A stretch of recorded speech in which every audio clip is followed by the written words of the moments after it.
This is your dose of daily market wisdom with master trader Nick Santiago. Starting from humble beginnings, Nick has been beating the markets for over 2 decades. He shares with you his take on the profitable trades that will have you moving towards financial freedom in no time at all. To see an in-depth review of his track record and much more, go to inthemoneystocks.com.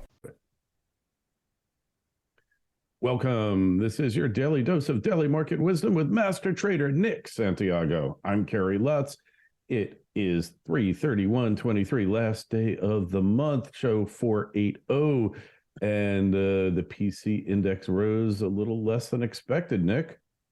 Yeah, that came in a little bit soft today, and again, that's been known to be the Federal Reserve's favorite indicator, so their preferred inflation gauge. And, the markets are rejoicing a little bit because it wasn't a hot number. And again, that maybe puts the Fed in a more dovish stance. So markets are acting pretty well today on the back of that news. And, we'll see where we finish today. Today is the end of quarter, end of the week.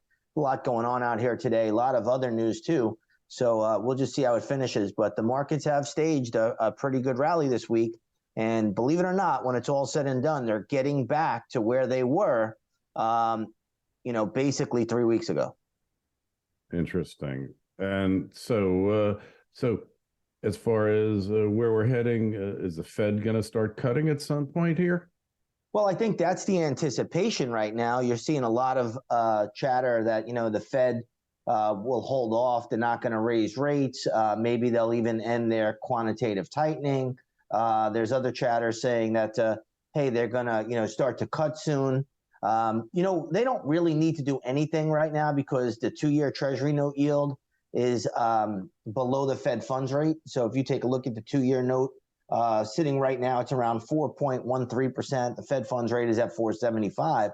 But once that Fed funds rate, if they don't raise and they just keep it here and the 2-year starts to catch up to it, that's where the big problems come in. But right now, the Fed is kind of in a what I would say a pretty good period here, where they could just sit and do nothing. So it's really like a holding period. Exactly. And, they're kind of comfortable here because the 2-year is the barometer. And, we've been talking about this since the beginning of 2022, that, this is where they need to be. And now they're above it, and yields obviously have pulled back. But yields are not down for the long term. They're down at the moment because of a banking crisis. But they're going to move back up again. So, it's just a matter of time. So is the banking crisis over here, Nick? Or for the time being, it's over? Sure, it's over for the moment. I mean, the Fed opened up a big discount window. The ECB is providing liquidity to banks over there. So, yeah, for the moment, it looks like, everything is fine and dandy. But the reality of it is the Fed's balance sheet is going up. So, even though they're not calling it quantitative easing, I mean, even though they're doing a quantitative tightening and their balance sheet is expanding, that's still problematic and that's inflationary. So, I mean, these guys are really caught between a rock and a hard place, if you ask me. But for now, the market's accepting of it, and we got to trade the price action. We can't really go off of anything else. But, this will lead to the next problem. And the next, and the next. It never ends. They're running out of fingers to put in the dikes, right? That's it. They really are. And again, you just have to look at this now and you say, okay, as a trader, do I play the long side? Do I play the short side? What do I do here? And you just trade it accordingly.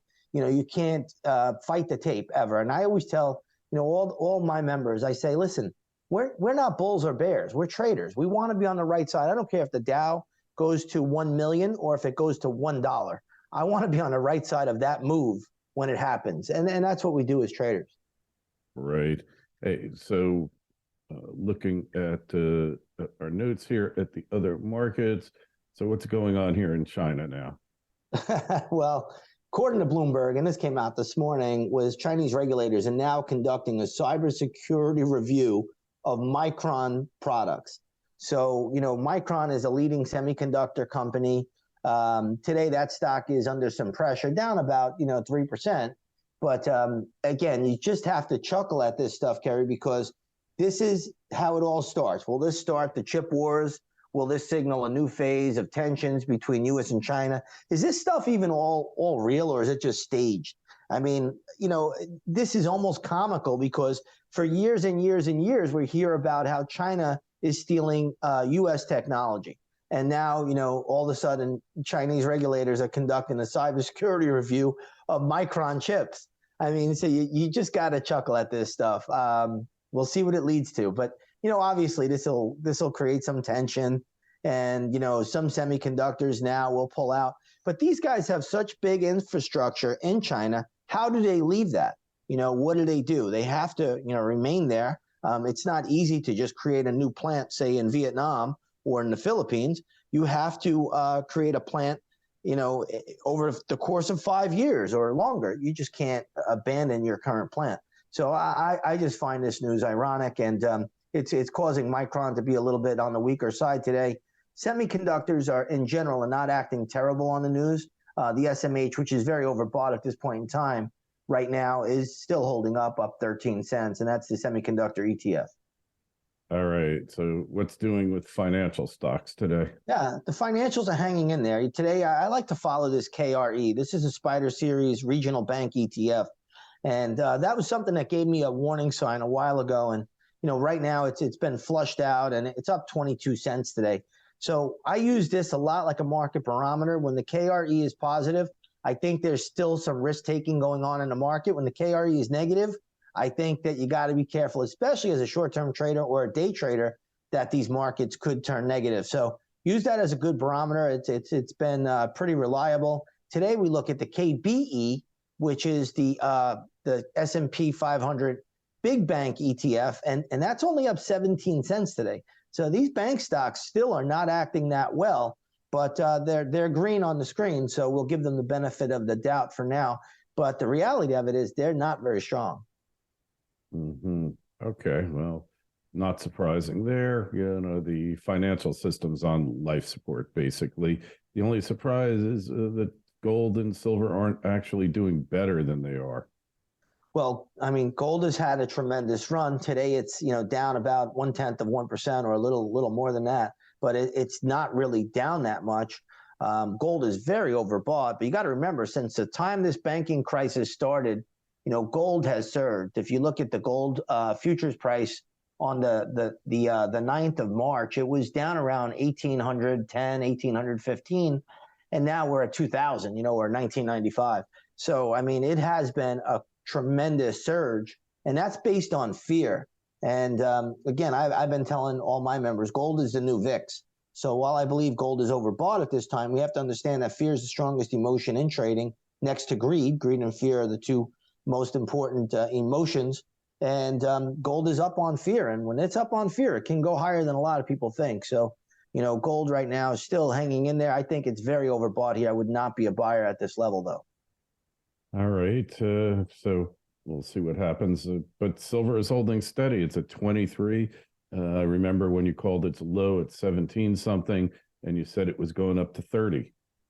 It is. It's going to go over 30. So silver, at the moment is also up on fear, sitting right now at 24, actually, on silver futures. But that needs to pull back. That's a bit extended. It may go a little higher first before it does so. But Kerry, silver is the silver bullet. And let me tell you, this is going to 33, 34, and it may even go higher than that. But I'd wait on a pullback before getting involved in it. This is a tremendous run, just like gold. And it's had a big move on fear. But I would expect silver to pull back. And then the next pullback is going to be a buying opportunity to hold for a long time. And that's where this thing will surge into the low 30s, maybe even the mid 30s.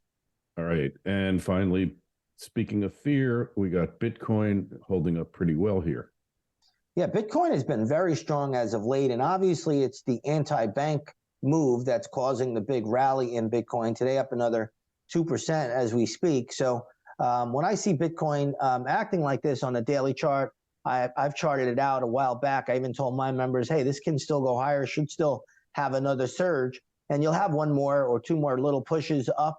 And then I think the Bitcoin run will be over. But for now, it still looks like it has more upside to go on the daily chart. But nothing, and I mean nothing, has changed the bigger pattern, which ultimately tells me this: when the next crash comes in, it's going down to probably 10, 11,000. All right, 10, 11,000. We've been saying that for a while, but hey, we did call the top, you and I, 67.7. We totally nailed it.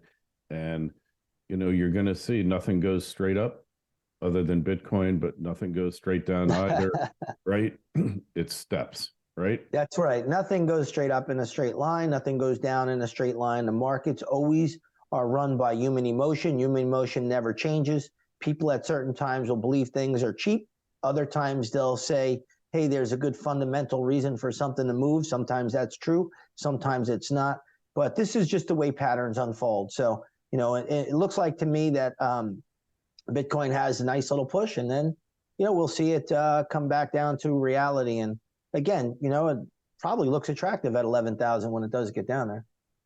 All right. Well, that is it for today. Make sure you go over to Nick's site, inthemoneystocks.com. See how he's beaten the averages for decades. Twitter feeds at ITMS, at Nick Santiago01, and at Kerry Lutz. Emails welcome, KL@KerryLutz.com. Keep putting those comments down on the YouTube channel, and we will get to some next week. Nick, have a great weekend. We'll talk to you on Monday. Have a great weekend, Kerry.